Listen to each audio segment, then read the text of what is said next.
Buenos días. Entonces vamos a ver esa primera parte sobre la gestión de riesgo de desastres hidroclimáticos en el marco de la GIR, para tratar de definir un poco los diferentes términos que vamos a utilizar y en qué consiste entonces esa metodología que se aplica para el manejo o la gestión de los riesgos de desastres. Entonces empezaremos por el marco conceptual. Como ya lo vimos en la breve introducción, el paradigma del desarrollo sostenible ha sido plasmado en diferentes reuniones mundiales y aparece en la Agenda 2030 para el Desarrollo Sostenible, los Objetivos del Desarrollo Sostenible, y así como en el marco de Sendai. Y bueno, también la CEPAL en el 2020 entonces ha definido cuál es el objetivo de esa gestión de riesgos de desastre. En tal sentido, el abordaje de esa materia necesariamente hay que concebirlo en el enfoque holístico e integrador del desarrollo sostenible, específicamente con los objetivos del desarrollo sostenible, el número 11, lograr que las ciudades y asentamientos humanos sean inclusivos, resilientes y sostenibles, y número 13, adoptar medidas urgentes para combatir el cambio climático y sus efectos. También aparece el objetivo número 6 sobre la gestión eficiente del agua. Asimismo, debe concebirse desde la perspectiva de la gestión integral del riesgo, entendida esta como el proceso orientado a formular planes y ejecutar acciones de manera consciente, concertada y planificada entre entes del Estado y los particulares, las comunidades, para prevenir o evitar, mitigar o reducir el riesgo en una determinada localidad, en una región, atendiendo a sus realidades ecológicas, geográficas, poblacionales, sociales, culturales y económicas. Obviamente, otro aspecto importante relacionado con lo anterior es la resiliencia, referida a la capacidad de los sistemas para absorber y recuperarse rápidamente ante cualquier evento ocasionado por fenómenos que lo perturban, que sean de origen natural o antrópico, y mantener la continuidad de sus servicios. Lograr la resiliencia implica identificar el riesgo de desastres y definir y poner en práctica medidas para reducirlos, planes o programas de gestión de riesgos, obras de infraestructura, planificación urbana, ordenación del territorio u otros. Del análisis del impacto que en la actualidad vienen dejando en el contexto global, en particular latinoamericano, los eventos hidroclimáticos extremos, los esfuerzos mundiales ante ese reto vienen siendo programados según tres enfoques. Uno, la adaptación al cambio climático. Ya sabemos que uno de los efectos del cambio climático va a ser posiblemente o muy probablemente la mayor frecuencia de aparición de esos eventos extremos. Segundo, la reducción del riesgo de desastre y, por tercera parte, la seguridad hídrica y la gestión integrada de los recursos hídricos. Ahí vemos los diferentes objetivos del desarrollo sostenible. Entonces, como mencioné antes, el objetivo 6 sobre agua limpia y saneamiento, obviamente está muy ligado a la gestión de riesgos de desastres hidroclimáticos. El 11 sobre las ciudades sostenibles y las comunidades sostenibles. Y el 13 sobre la acción por el clima. Entonces, básicamente tenemos que tomar en cuenta el impacto que pueda tener el cambio climático sobre esos tres objetivos del desarrollo sostenible. Debo mencionar que buena parte de esa presentación que estamos comentando en ese momento es debido a un trabajo previo del profesor Tomás Bandes del CIDIA-TULA también. Entonces, bueno, aquí aparecen esos objetivos del desarrollo sostenible, número 6, 11 y 13 de la Agenda 2030. Cada objetivo, cada ODS tiene varias metas. El objetivo 6 tiene como la meta 6.5, que implementa la gestión integrada de los recursos hídricos y la meta 6.6 de proteger y restablecer los ecosistemas relacionados con el agua, incluidos los bosques y las montañas. El objetivo 11 tiene la meta 11.3 de aumentar la urbanización sostenible, inclusiva y planificada. La meta 11.5, reducir las pérdidas y las muertes causadas por los desastres. La meta 11b, desarrollar y poner en práctica la gestión integral del riesgo de desastres en ciudades y asentamientos.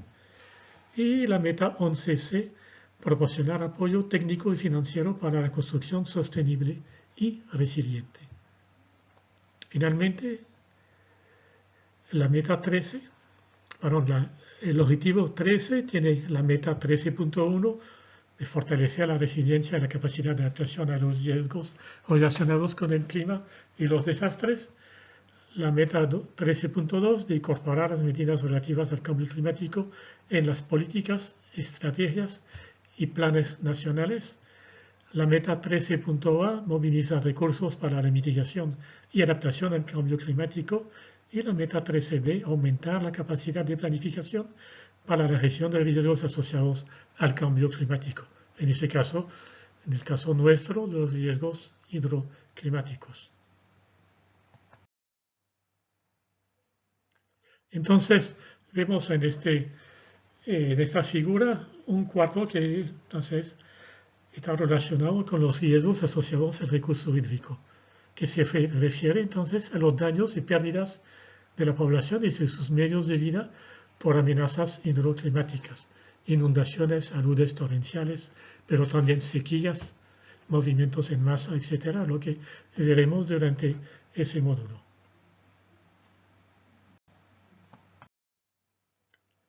Ya hemos mencionado antes en la introducción del marco de Sendai. El marco de Sendai es la continuación, digamos, de lo que fue el marco de acción de Hyogo, que fue del año 2005, firmado en Japón entre 168 países, en el que se comprometieron a introducir en las políticas públicas los conceptos de prevención y evaluación de riesgos, así como la manera de enfrentar los desastres o los modos de actuación tras una crisis. El marco de acción de Hyogo era orientado a la prevención, básicamente las medidas estructurales para mitigar o prevenir esos desastres. A partir del año 2015 aparece el marco de Sendai, que se refiere al periodo 2015-2030, que fue el primer acuerdo principal de la Agenda de Desarrollo posterior al 2015 y que ofrece a los Estados miembros una serie de acciones concretas que pueden tomar para proteger los beneficios del desarrollo contra el riesgo de desastre.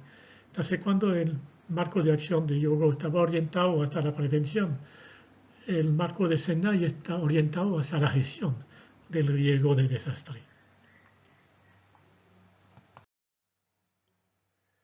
Entonces, bueno, aquí tenemos el marco de Sendai para la reducción del riesgo de desastres. En la bibliografía que van a conseguir en el aula virtual aparece una publicación sobre el marco de Sendai. Entonces, el objetivo es prevenir la aparición de nuevos riesgos de desastres y reducir los existentes, implementando medidas integradas e inclusivas de índole económico, estructural, jurídico, social, sanitario, cultural, educativo, ambiental, tecnológico, político e institucional, que prevengan y reduzcan el grado de exposición a las amenazas y la vulnerabilidad a los desastres, que aumenten la preparación para la respuesta y la recuperación y refuerzan de ese modo la resiliencia. Estos diferentes términos los vamos a detallar más adelante. Así tenemos una diapositiva donde ven entonces o pueden apreciar la relación entre el marco de Sendai y los diferentes ODS, Objetivos del Desarrollo Sostenible. Pueden ver el impacto en ese caso principalmente sobre el objetivo 11,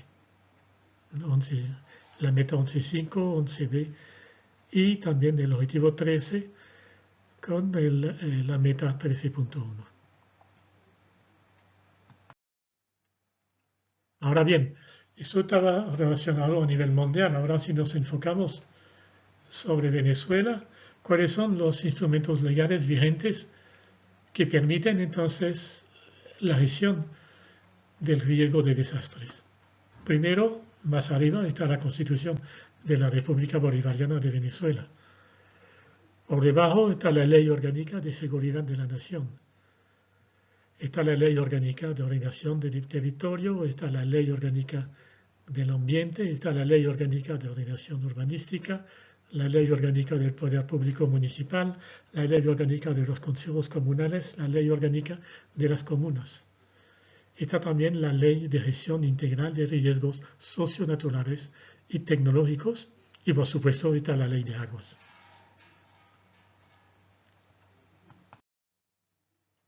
Ahora, si nos enfocamos localmente a nivel del municipio, ¿cuáles son las competencias del municipio?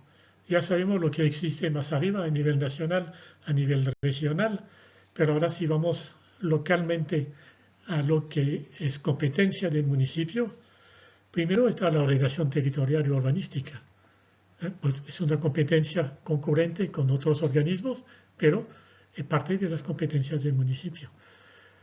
Sobre el patrimonio histórico, sobre las viviendas de interés social, sobre los parques y jardines y sobre los sitios de recreación.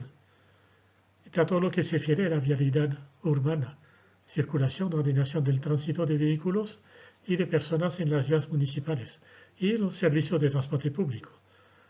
Protección del medio ambiente y cooperación con el saneamiento ambiental, también una competencia compartida con otros organismos.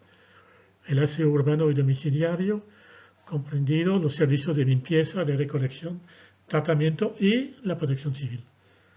También los servicios de agua potable, electricidad, gas doméstico, alcantarillado, canalización, disposición de aguas servidas. Finalmente, la salubridad de atención primaria en salud, servicios de protección a la primera y segunda infancia, a la adolescencia y a la tercera edad. Educación preescolar, actividades, instalaciones culturales y deportivas, servicios de prevención y protección, vigilancia y control de los bienes. Ven que todo eso, entonces, esas competencias del municipio pueden verse afectadas por los desastres. Cuando ocurre un desastre, la ordenación territorial, urbanística, el patrimonio histórico, las viviendas de interés social, etc., todo eso puede estar afectado, la vialidad se puede ver afectada o totalmente desconectada. La protección del ambiente, por supuesto, se va a hacer afectar al servicio de agua potable y de electricidad, y todos esos servicios básicos pueden ser afectados por esos desastres y, por supuesto, también toda la parte de salubridad y de sanidad, atención primaria en salud, etc. Entonces, por debajo de la competencia del municipio está la comunidad. Entonces, ¿cuál es la participación ciudadana? ¿Cómo está normada en función de la legislación existente?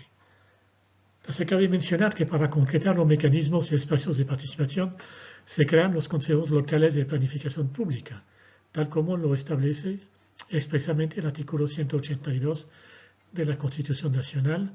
Se crea el Consejo Local de Planificación Pública, presidido por el alcalde o alcaldesa e integrado por los concejales y concejalas, los presidentes de juntas parroquiales y representantes de organizaciones vecinales y otras de la sociedad organizada de conformidad con las disposiciones que establezca la ley. En el año 2006 se promulga la Ley de los Consejos Comunales para darle marco legal a esa nueva forma de organización social, la cual en su artículo 2 consagra su creación definiéndolos como instancias de participación, articulación e integración entre las diversas organizaciones comunitarias, grupos sociales y los ciudadanos y ciudadanas que permiten al pueblo organizado ejercer directamente la gestión de las políticas públicas y proyectos orientados a responder a las necesidades y aspiraciones de las comunidades para la construcción de una sociedad de equidad y justicia social. Bueno, obviamente, la gestión de los riesgos de desastres hidroclimáticos está fuertemente involucrada en este en esa participación ciudadana. O sea, los ciudadanos, la comunidad tiene mucho que hacer en ese sentido. Entonces, bueno, ¿qué es lo que vamos a ver como gestión integral de riesgos de desastres climáticos? Hay que ver que el riesgo no se va a hacer la composición, bueno, la combinación de diferentes componentes. Para que haya riesgo tiene que haber amenaza, tiene que haber un peligro. Ese peligro puede ser natural o puede ser debido a la acción antrópica. Para que haya un riesgo tiene que haber algo que esté expuesto a ese riesgo. Esta es la parte de exposición. Puede ocurrir una amenaza, puede haber una amenaza muy grande, un peligro importante, pero si no hay nada expuesto, entonces el riesgo es pequeño o no existe. Y como tercer punto está la vulnerabilidad. Algo puede estar expuesto. Yo puedo tener edificios privados o públicos expuestos a un peligro, pero de baja vulnerabilidad. En este caso, el riesgo también va a ser menor. Entonces hay que ver que el riesgo, como vamos a insistir sobre ese punto, siempre va a ser la combinación, otra vez, de esos tres elementos. Aquí vemos un informe de la CEPAL sobre los desastres de origen hidroclimático en América del Sur durante el periodo 1970-2019. Pueden ver que lo que está en azul, azul oscuro, azul mediano, azul claro, no azul claro no, pero lo que está en azul son lo que se refiere entonces al agua, inundaciones y tormentas. Y pueden ver que buena parte, así se puede apreciar que más del 50% de los desastres de origen hidroclimático se deben al agua. Por supuesto están los otros, los terremotos, los volcanes, los incendios, temperaturas extremas, pero también las temperaturas extremas están asociadas a fenómenos de sequía que también vienen del origen hidroclimático por la poca disponibilidad de agua. Entonces podemos ver la importancia de esos desastres de origen hidroclimático en la región. Y por supuesto Venezuela no escapa a esa tendencia. Entonces esas amenazas hidroclimáticas, esos peligros que pueden dar origen a un riesgo. ¿Cuáles vamos a considerar? Bueno, las crecidas de los ríos y quebradas, que puede tener como consecuencia inundaciones. Los movimientos en masa, los aludes torrenciales, en la crecida de torrentes. También las sequías más prolongadas e intensas. Los incendios forestales. Si hay sequías, hay un riesgo de incendio, por supuesto, mucho mayor, si eso está asociado además a un incremento fuerte de la temperatura. Eso se pudo apreciar justamente tanto en Estados Unidos como en Europa en este verano. España, Francia, Portugal fueron afectados por incendios forestales que no habían conocido de esa magnitud nunca antes, o por lo menos no había información de incendios de esa magnitud anteriormente. También pudimos ver las canículas, es decir, las altas temperaturas, y las islas de calor en ciudades, entre otros efectos. En Venezuela, el documento País del 2014, podemos ver el número de eventos históricos en cuanto a desastres. Entonces podemos ver que hubo de origen sísmico 394, de origen hidrometeorológico, es decir, hidroclimático, 3.914, movimientos en masa 1.460 y tecnológicos 2.213.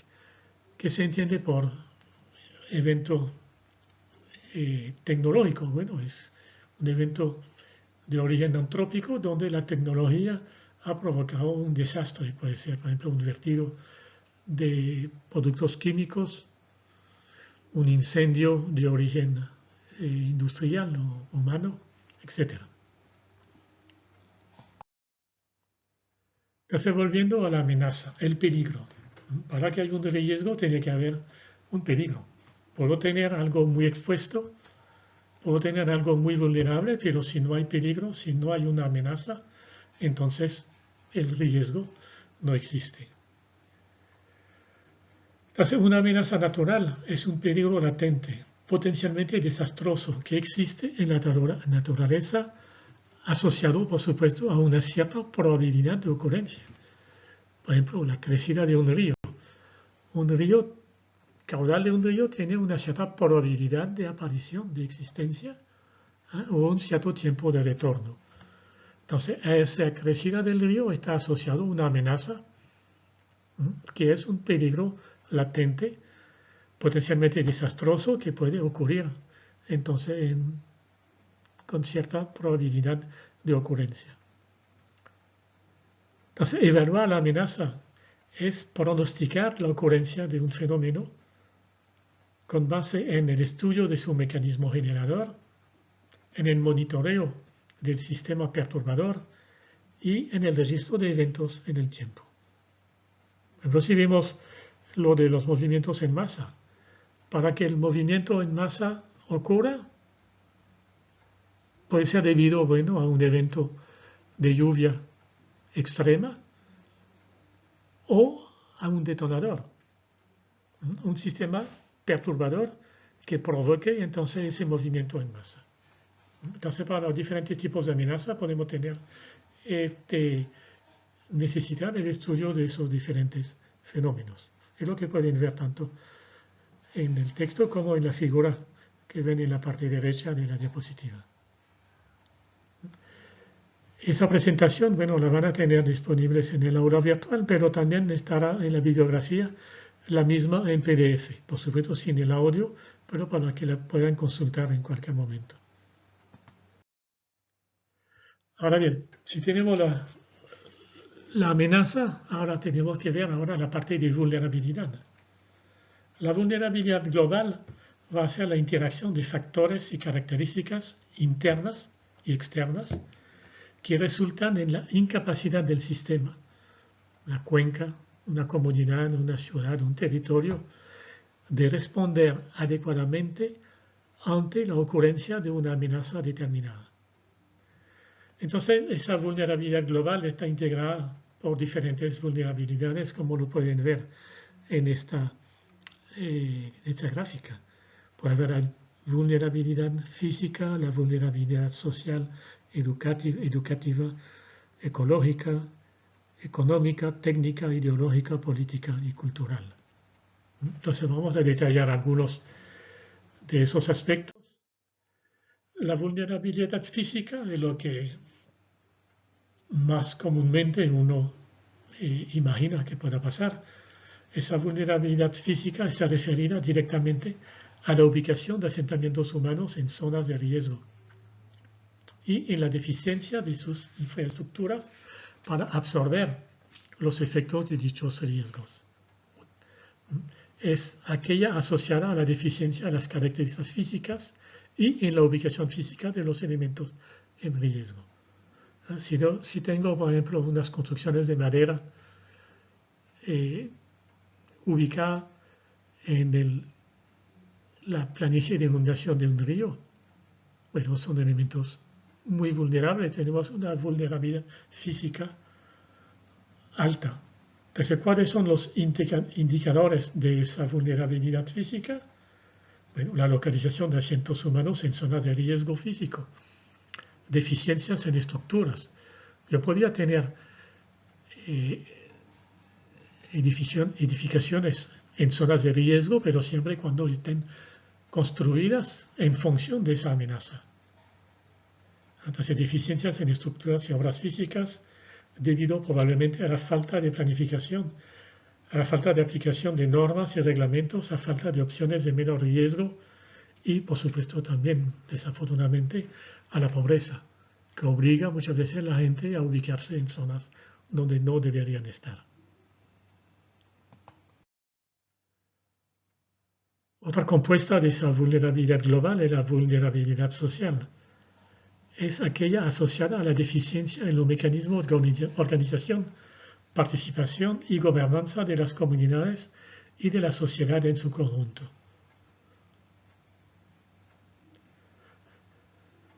¿Dónde podemos apreciar eso? Por ejemplo, los sistemas de alerta temprana, que detallaremos más adelante. Si no tenemos un sistema de alerta temprana funcionando, decir que ha sido evaluado, elaborado y, ¿cómo decirlo?,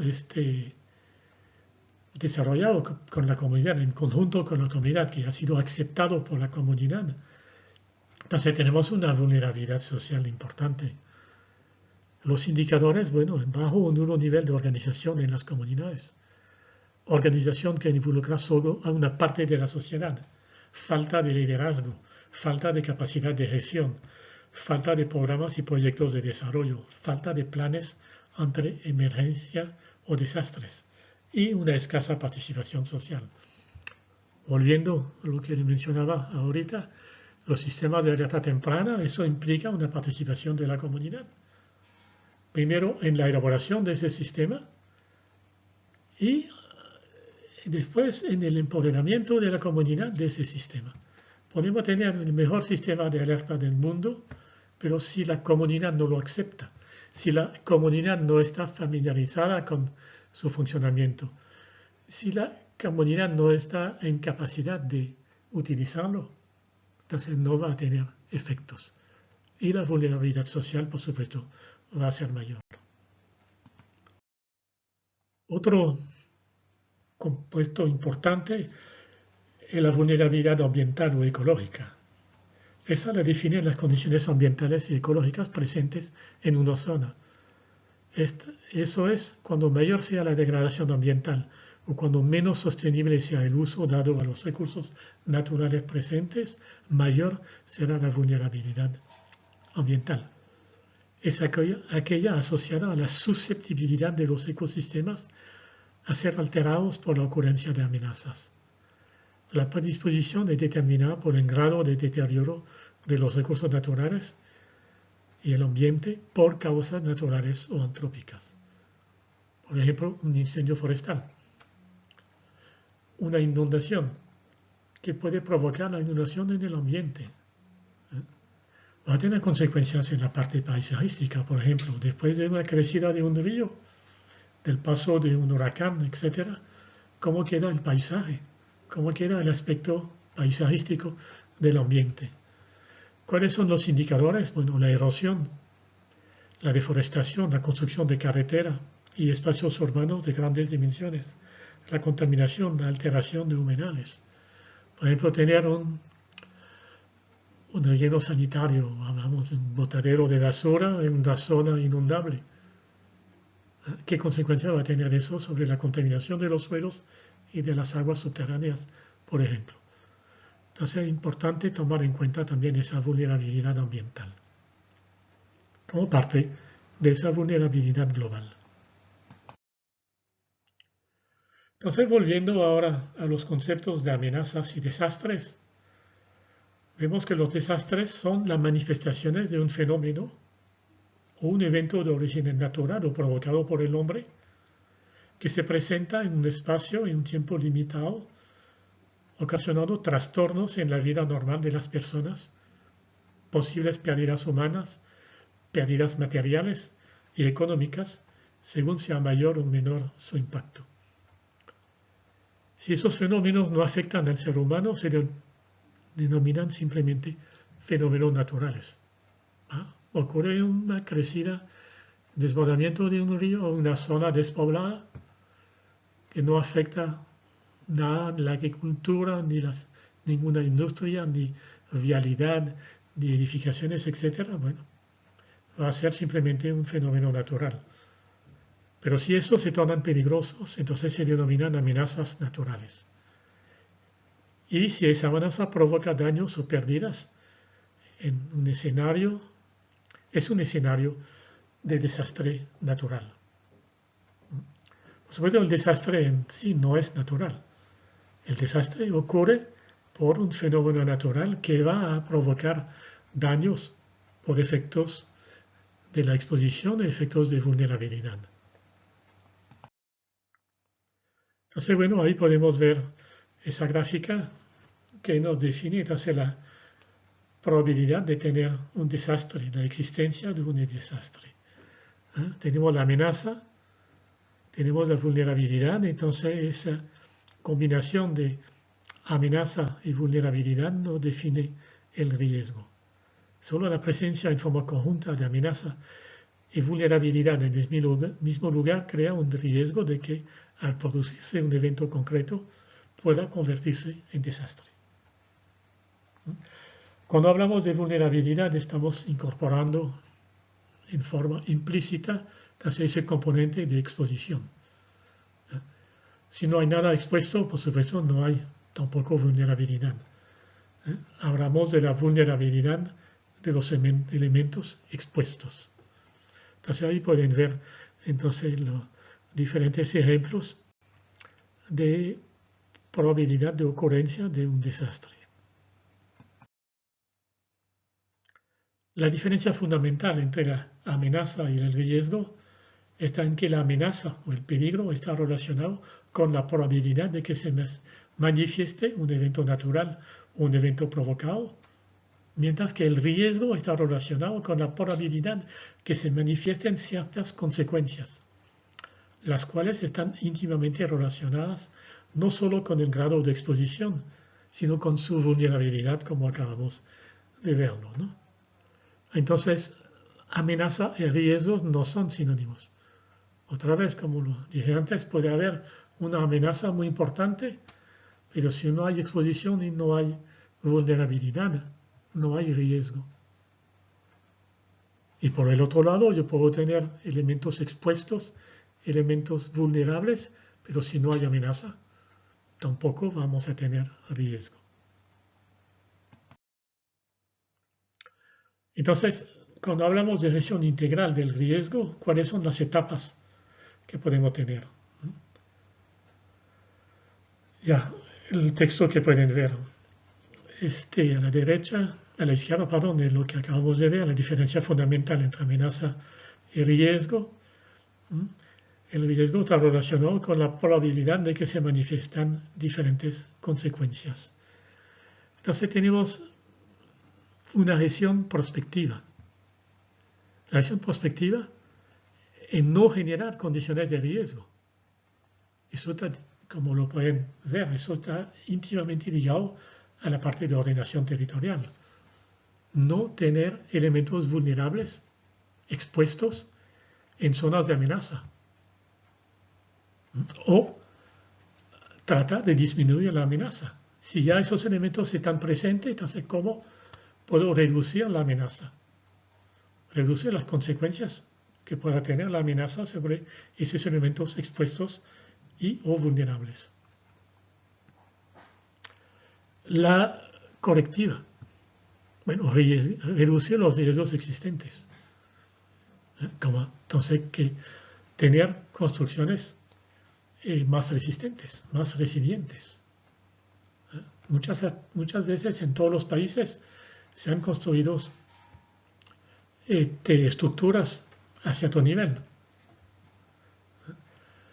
estructuras sobreelevadas para tomar en cuenta el posible desbordamiento de un río. Entonces, eso puede ser una gestión correctiva. Tener edificaciones a prueba de inundación. También, eso también es una gestión correctiva. Y finalmente está la gestión reactiva. Es la preparación a la respuesta ante una cierta emergencia. Si ocurre entonces el evento, ¿qué vamos a hacer? Tenemos rutas de evacuación en caso de una crecida violenta, de una inundación. Tenemos elementos entonces de protección inmediata. Disponemos de, por ejemplo, bolsas de arena para reducir el riesgo de inundación o frenar la propagación de la inundación, etc. Entonces, esas son las diferentes etapas de la gestión del riesgo, la prospectiva, la correctiva y la reactiva.